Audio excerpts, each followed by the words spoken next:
Radio Insani, inspiratif, santun, dan islami.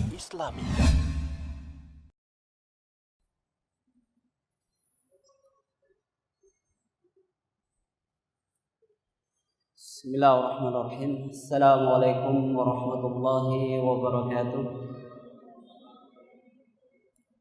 Alhamdulillahi rabbil alamin. Wabihi nasta'inu ala umuri dunya wa din. Wassalatu wassalamu attamani akmalani ala khairi khalqillahi ajma'in. Wa ala alihi wa ashabihi wa man tabi'ahum bi ihsanin ila yaumiddin.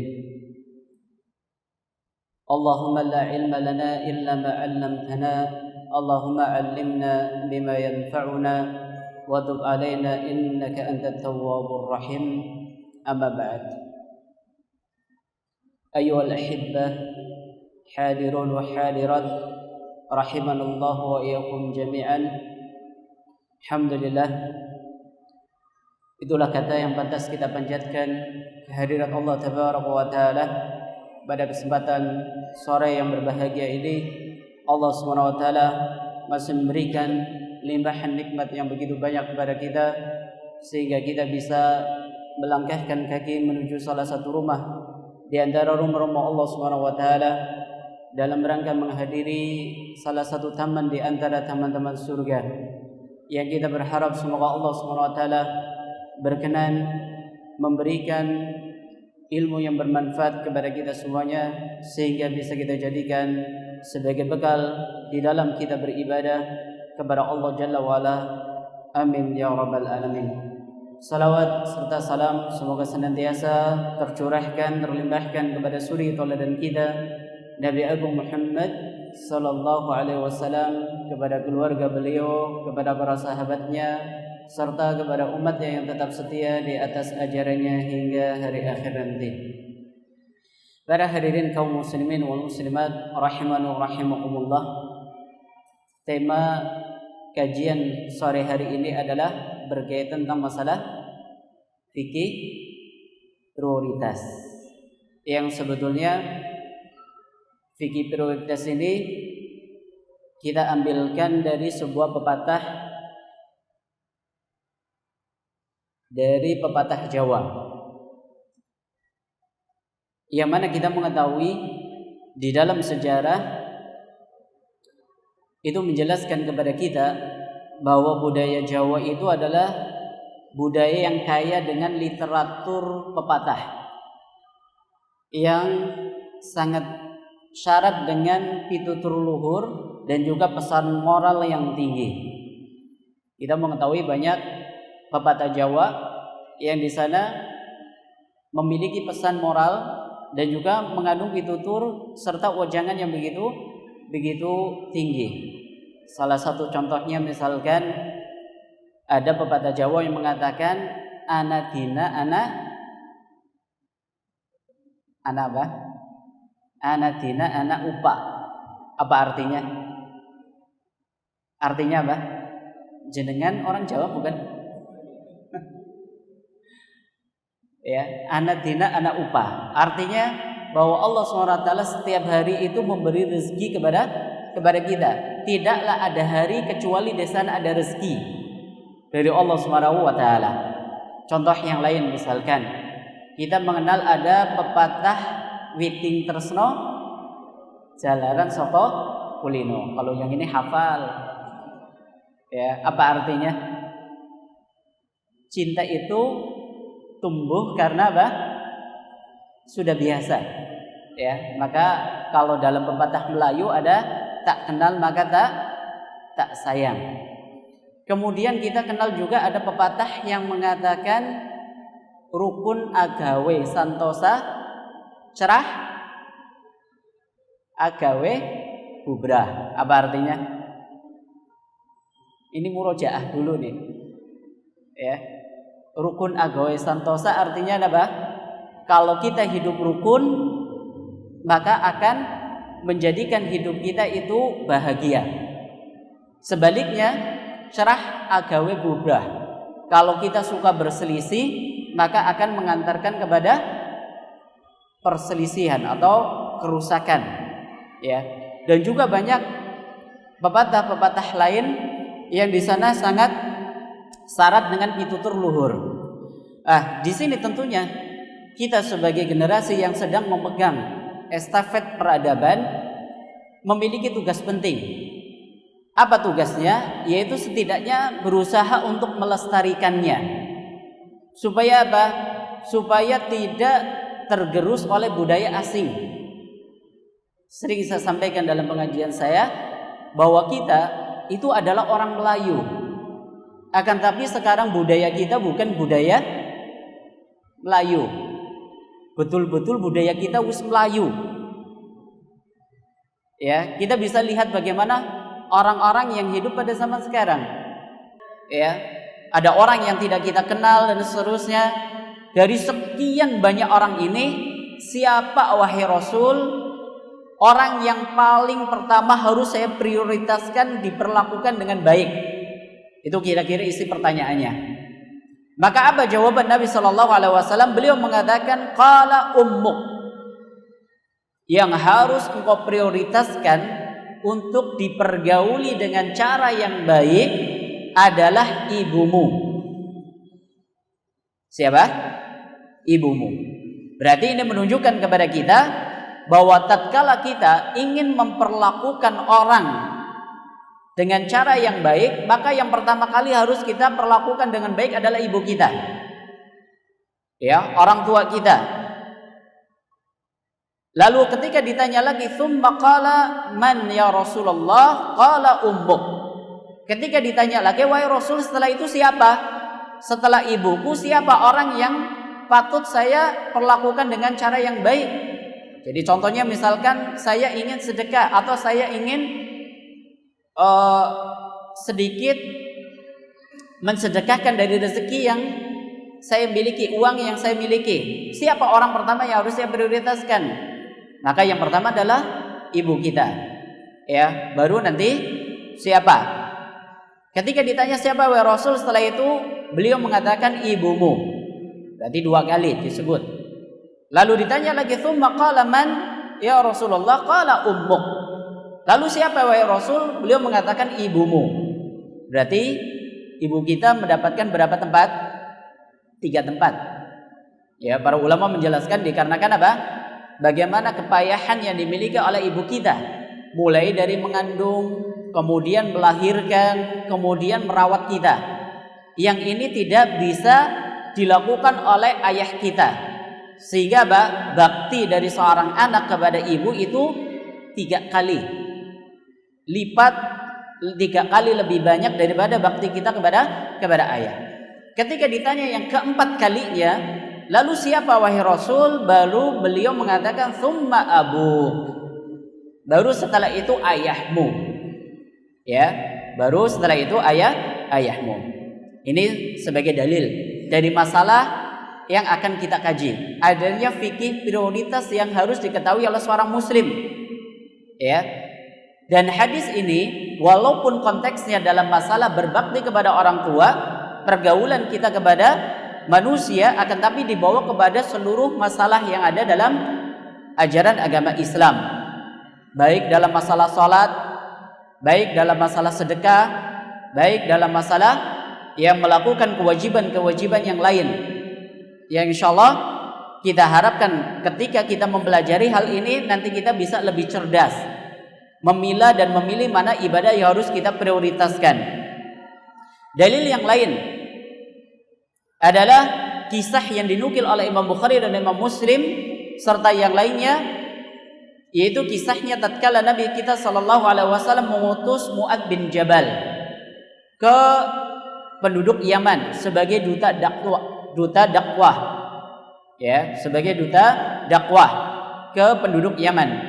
Maka di antara salah satu isi pesan yang disampaikan oleh Nabi kepada beliau, sebagaimana dalam hadis Abdullah bin Abbas, maka Nabi SAW berpesan, innaka taqdamu ala qaumin min ahlil kitab.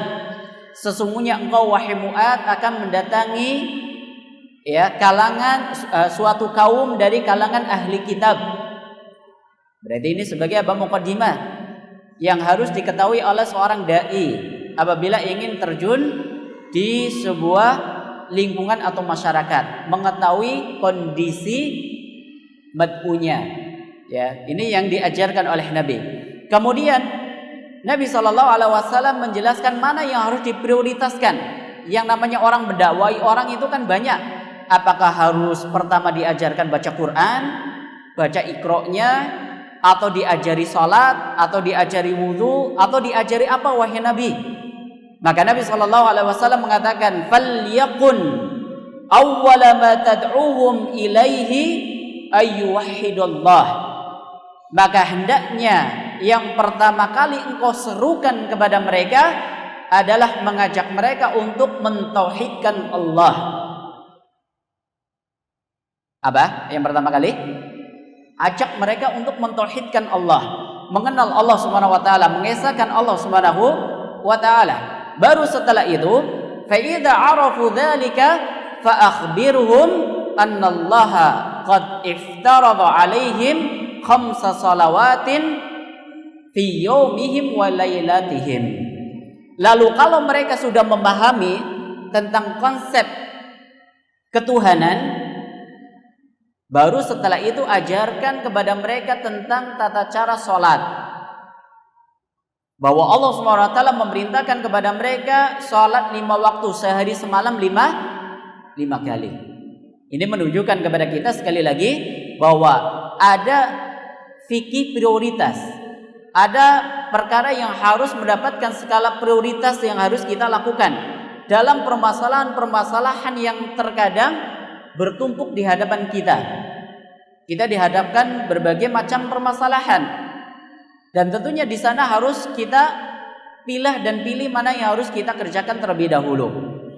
Contoh misalkan, tatkala kita hadir salat Jumat, pada salat Jumat, ternyata kita telat. Begitu kita hadir pas posisi muadzin sedang mengumandangkan adzan, mana yang harus kita lakukan terlebih dahulu di sana? Menjawab adzan atau kita sholat 2 rakaat? Berarti kita dihadapkan 2 perkara pada saat yang bersamaan. Di sini pentingnya fikih prioritas, mengetahui fikih prioritas. Yang kalau dalam bahasa ilmu fikih itu diistilahkan dengan fikih aulawiyat. Ya, fikih aulawiyat, yaitu mana yang harus kita prioritaskan. Kalau dalam istilah Jawanya apa tadi? Buru uceng, kelangan delek ya. Kalau yang seperti tadi kasusnya, mana yang harus diprioritaskan? Jawab adzan atau sholat terlebih dahulu? Sholat dulu. Kenapa kok milih yang sholat? Kenapa yang milih sholat? Karena dia punya kewajiban penting yang tidak boleh diabaikan, yaitu mendengarkan khutbah. Ya, berarti ketika ada berdesakan 2 ibadah sunnah dalam satu waktu, maka kita kalahkan salah satunya demi mendapatkan yang wajib. Menjawab adzan hukumnya sunnah, salat tahiyatul masjid hukumnya sunnah. Maka mana yang harus diperhatikan? Ya, kalau kita menunggu adzan, berarti nanti kita akan sedikit mengabaikan mendengarkan khutbah. Berarti kita sholat tahiyatul masjid dengan mengabaikan tidak menjawab adzan. Demi apa? Mendapat yang wajib. Ini sedikit ya gambaran bahwa penting bagi kita semuanya untuk mengetahui yang namanya fikih prioritas. Ya, fikih prioritas. Sekarang kita masuk pada potret orang yang buru uceng, kelangan delek, ya, orang yang mengejar sesuatu yang kecil kemudian kehilangan yang besar. Yang kita memohon semoga Allah SWT menjauhkan kita dari golongan tersebut. Saya akan menyebutkan 2, ya, potret kekeliruan orang yang masuk dalam pepatah Jawa tadi. Yang pertama dalam urusan ibadah. Potret yang pertama yaitu adanya orang yang mementingkan amalan atau ibadah sunnah kemudian mengabaikan ibadah wajib. Adanya orang yang lebih mementingkan, memprioritaskan ibadah sunnah lalu mengabaikan ibadah wajib. Apa contohnya? Orang yang begitu antusias untuk mendapatkan pahala sholat tarawih pada bulan Ramadan, lalu mereka mengabaikan sholat wajibnya. Ini contoh potret kekeliruan adanya orang yang buru uceng kelangan deleg, yaitu dalam masalah sholat tarawih. Ada orang yang sholat tarawih lalu mengabaikan sholat wajibnya. Yang mana terkadang kita di bulan Ramadan, apalagi di awal-awal Ramadan, itu kita memiliki semangat 45 yang begitu menggebu-gebu untuk beribadah kepada Allah SWT, sehingga setiap ibadah yang ada coba kita lakukan.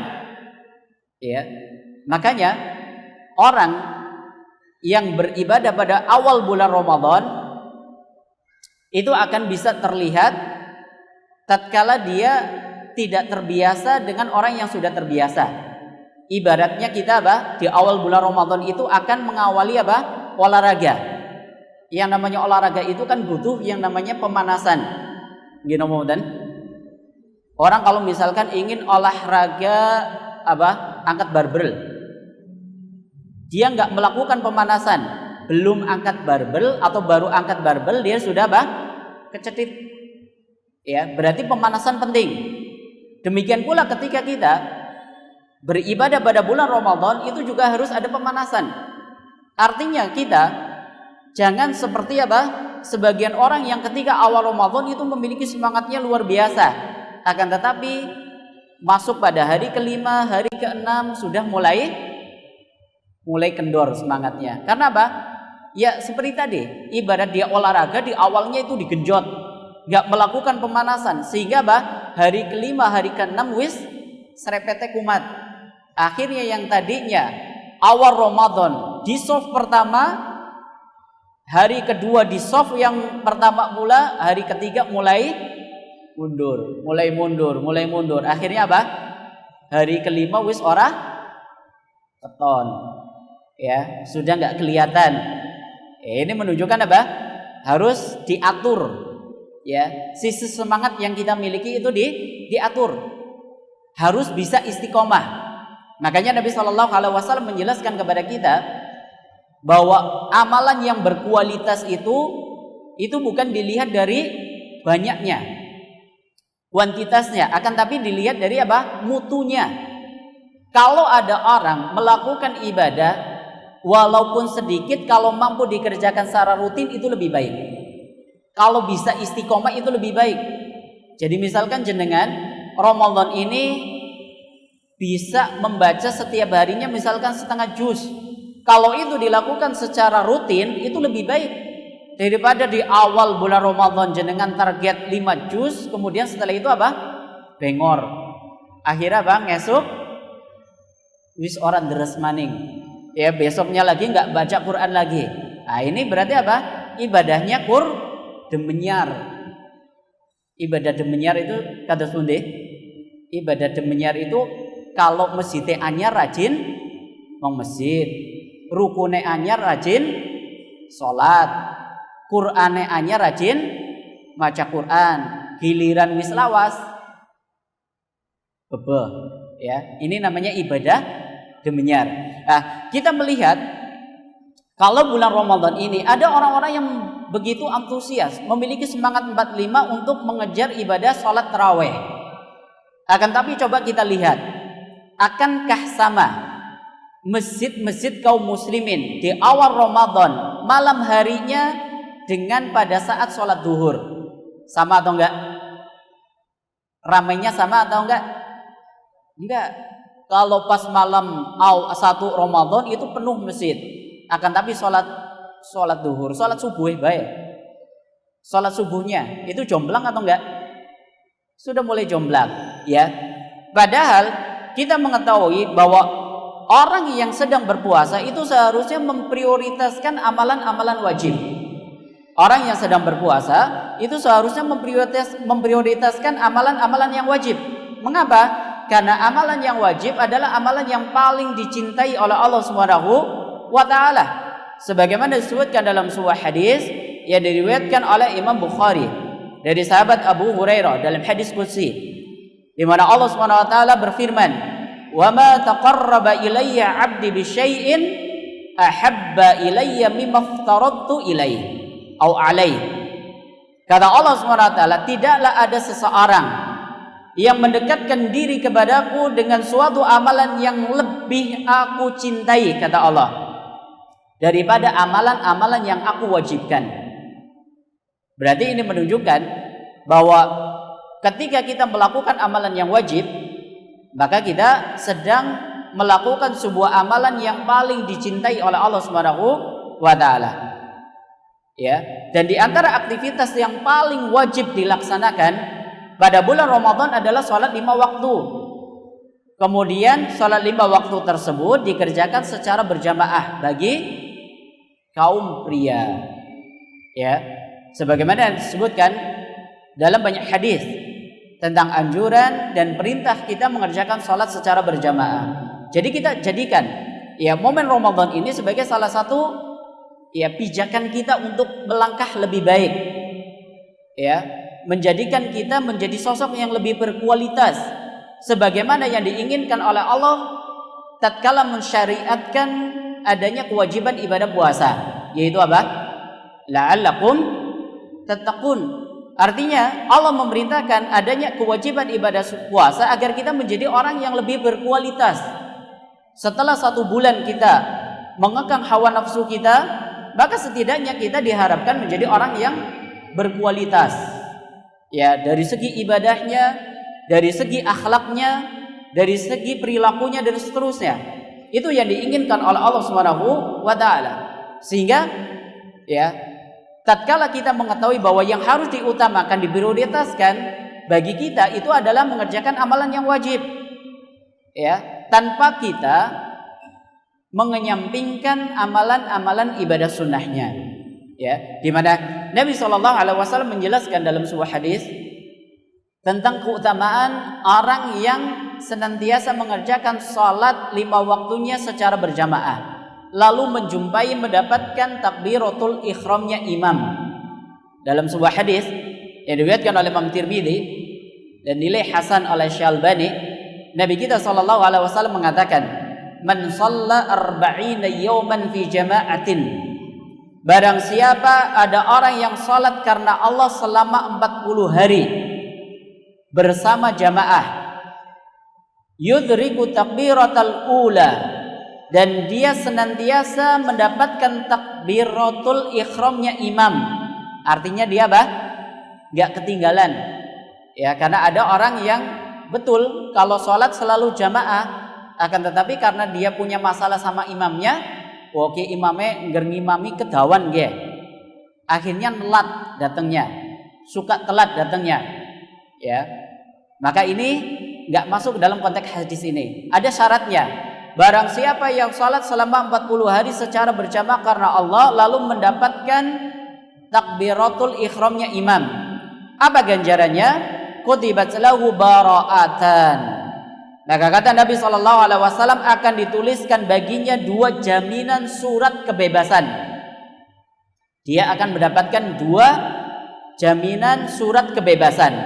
Apa yang pertama? Yang pertama adalah bara'atum minan nar, akan dibebaskan dari api neraka. Ini kan keinginan kita semuanya, tujuan kita semuanya di dalam beribadah agar kita diselamatkan dari siksa api neraka oleh Allah Subhanahu wa taala. Lalu yang kedua adalah bara'atu minan nifaq, dibebaskan dari sifat nifaq, orang-orang munafik, ya.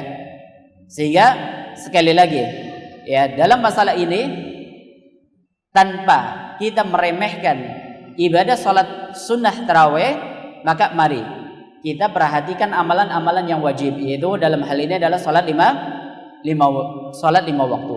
Ini contoh yang pertama. Adanya orang yang buru uceng kelangan delek, begitu semangat mengerjakan salat tarawih, akan tetapi untuk salat 5 waktunya diperhatikan. Padahal yang harus dia prioritaskan adalah apa? Sholat 5 waktunya yang wajib dulu. Jangan sampai apa? Kebalik.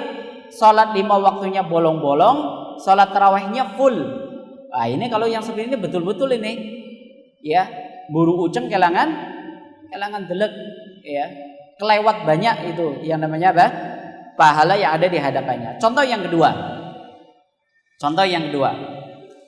Yaitu adanya dalam masalah berbakti kepada orang tua. Yang mana kita dapatkan ada orang yang sibuk ziarah ke kubur orang tua tatkala telah meninggal dunia, akan tetapi mengabaikan tatkala masih hidup. Ada atau enggak? Banyak ya. Apalagi kalau pada bulan Ramadan, apalagi nanti pas apa? Lebaran. Jadi orang ketika selesai sholat ya, hari raya Idul Fitri, mereka berduyun-duyun datang ke makom. Yang dikunjungi siapa? Orang tuanya yang sudah meninggal dunia. Padahal gemien waktu masih hidup itu jarang ditengok ya. Ini termasuk potret keliru yang marak terjadi di masyarakat. Manakala ya, tatkala orang tuanya masih hidup itu sering diabaikan, jarang dikunjungi. Ketika orang tuanya masih hidup itu jarang dikunjungi, nggak pernah nengok, nggak pernah berkunjung dan seterusnya walaupun sebentar. Akan tetapi tatkala mereka telah meninggal dunia justru apa? Sering ditengok. Ini namanya apa? Kebalik. Yang seharusnya apa? Diprioritaskan adalah ketika orang tuanya masih hidup. Tatkala orang tua kita masih hidup, maka seharusnya kita sering menengok mereka. Kita sering berkunjung kepada mereka, menanyakan apa kebutuhan yang diperlukan, atau sesekali kita membawa oleh-oleh, ngirim kalau budaya kita. Begitu kita datang ke tempat orang tua itu jangan lenggang kangkung, akan tetapi apa? Paling minim ya bawa gula teh ya. Itu yang diajarkan oleh agama kita. Jadi kita berbakti kepada orang tua yang diprioritaskan adalah ketika masih hidup. Walaupun tatkala mereka telah meninggal dunia itu belum putus bakti kita kepada mereka. Akan tetapi di sini harus kita prioritaskan. Yang harus kita prioritaskan berarti apa? Ketika mereka masih hidup. Adapun ketika setelah mereka meninggal dunia, maka kita doakan, kita sambung ya hubungan persaudaraan teman-temannya, dan juga kita berusaha untuk apa? Menjadikan adanya ladang kebaikan bagi orang tua kita. Ya, contohnya misalkan ketika orang tua meninggalkan harta warisan, maka kita sisihkan sebagiannya sebagai sedekah jarihnya. Orang tua kita yang telah meninggal dunia kita masukkan kepada yayasan sosial misalkan, atau kepada anak yatim dan seterusnya. Ini adalah bentuk bakti seorang anak kepada orang tua yang telah meninggal dunia. Akan tapi tetap yang pertama diprioritaskan adalah ketika mereka masih hidup. Ya, dalilnya banyak dalam masalah ini. Bahkan Nabi SAW pernah mengatakan rahima anfu. Sungguh celaka, kata Nabi. Beliau mengulanginya sampai 3 kali, hingga para sahabat heran dan bertanya, man ya Rasulullah, siapa orang yang celaka wahai Rasul? Maka beliau mengatakan, man adraka walidayhi indal kibar ahaduhuma aw kilahuma thumma lam yadkhulil jannah. Yaitu ketika ada seorang anak yang mendapati orang tuanya sudah sepuh, sudah tua, atau salah satunya lantas tidak bisa menjadikan jalan menuju surga. Dalam hadis riwayat Imam Muslim. Ya. Ini menunjukkan kepada kita kalau kita berbakti kepada orang tua, yang prioritasnya mana? Orang tua yang masih hidup, dan lebih diprioritaskan lagi tatkala mereka sudah apa? Sudah tua, sudah sepuh. Karena ketika masih muda, secara ghalib, secara dominan, orang tua yang masih muda itu masih mampu mengurusi kebutuhannya sendiri. Adapun kalau sudah tua, mereka butuh pelayanan. ya, butuh dipijit kakinya karena penyakitnya sering kumat, ya, butuh misalkan ditawari makanan kesukaannya dan seterusnya, kelangenannya apa kita belikan dan seterusnya. Ini karena mereka sudah tua. Makanya berbakti kepada orang tua itu adalah tatkala mereka lebih tua, prioritasnya lebih diutamakan. Ini contoh. Adapun contoh yang kedua, potret yang kedua dalam urusan dunia. Yaitu adanya orang yang sibuk dengan urusan dunia lalu melalaikan urusan akhirat. Ya, sibuk mengumpulkan bekal hidup di dunia ini lalu melalaikan untuk mengumpulkan bekal akhirat.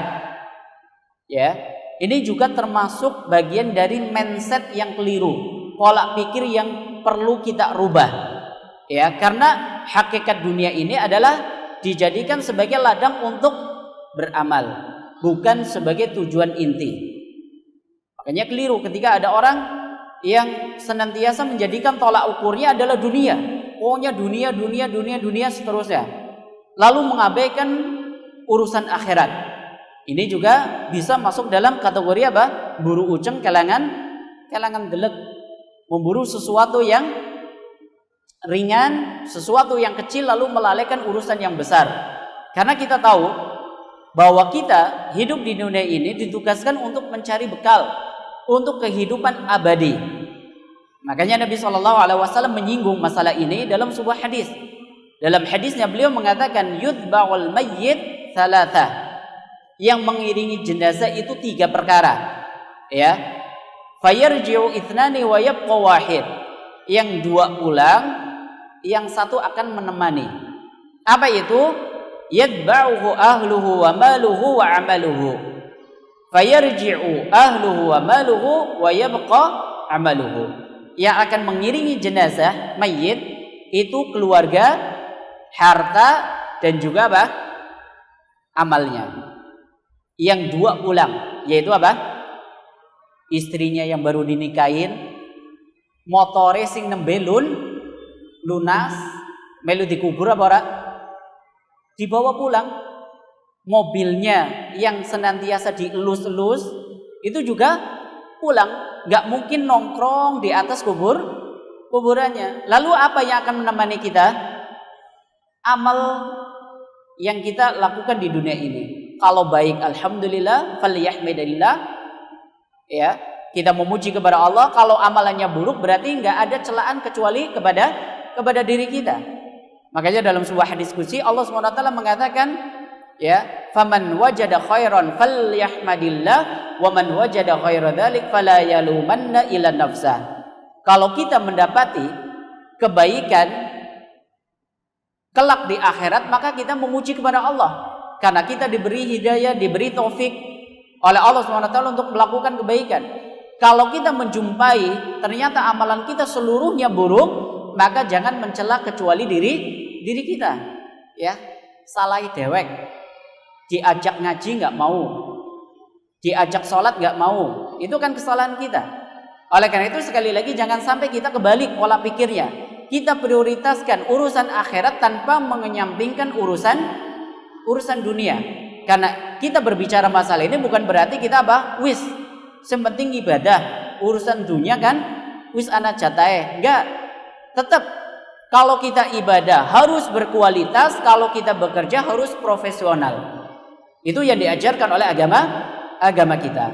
Ya, itu potret ya di antara kesalahan sebagian orang yang lebih cenderung mengedepankan sesuatu yang ringan, sesuatu yang kecil lalu mengabaikan perkara yang besar. Dan di sana masih banyak lagi sebetulnya. Ya, masalah-masalah ini, potret lain yang ada dalam masalah ini. Yang mana dari sini tertuntut bagi kita semuanya untuk menjadikan momen Ramadan ini untuk kita jadikan untuk menggali ilmu-ilmu yang bermanfaat. Ilmu-ilmu yang bermanfaat yang setidaknya dengan ilmu tersebut kita bisa mengetahui mana amalan-amalan yang wajib yang harus kita prioritaskan. Makanya kita jadikan bulan Ramadan yang sekarang Masya Allah banyak sekali yang namanya majelis pengajian, mulai ada kultum tarawih, pengajian tarawih, kemudian ada pengajian setelah sholat subuh, kemudian pengajian buka bersama, dan juga pengajian-pengajian yang lain kita jadikan ya sarana-sarana tersebut untuk kita gali ilmunya, kita saring ilmunya yang bermanfaat agar kita bisa nantinya memiliki ilmu yang benar untuk bisa menyaring mana amalan-amalan yang harus kita prioritaskan dan mana amalan-amalan yang perlu kita kesampingkan pada saat yang bersamaan. Ya, pada saat yang bersamaan. Karena apa? Karena waktu kita terbatas, kemudian sifat manusia itu dijadikan oleh Allah suka bosan. Tabiat manusia itu suka bosan. Makanya salah satu hikmahnya kenapa Allah menjadikan yang namanya syariat itu berbagai macam varian. Karena apa? Supaya manusia itu nggak cepat bosan. Coba kalau ibadah cuma sholat tok, orang bosan.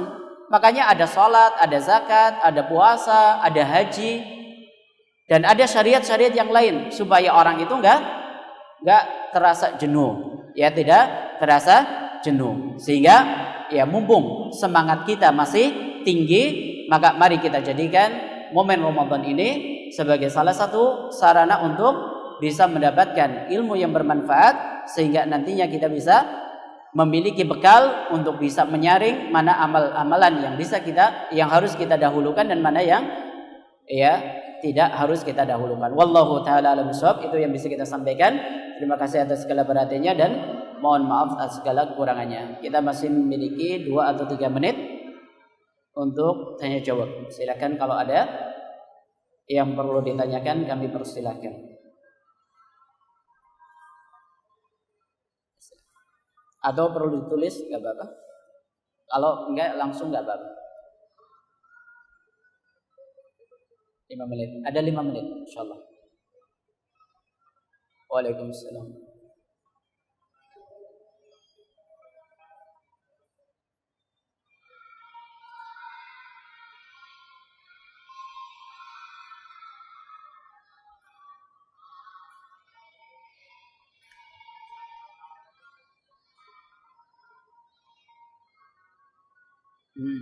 Ya.